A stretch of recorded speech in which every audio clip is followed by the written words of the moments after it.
Excuse me, sir. Do you realize that you have been accused of eating my bed? What do you have to say for yourself?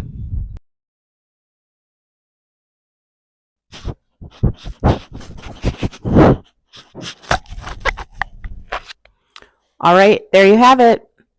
Seems that he's not sorry at all, and he would do it again if he had the chance. Naughty. Excuse me, ma'am. I've been told that you were an eyewitness to the bed eating. What do you have to say?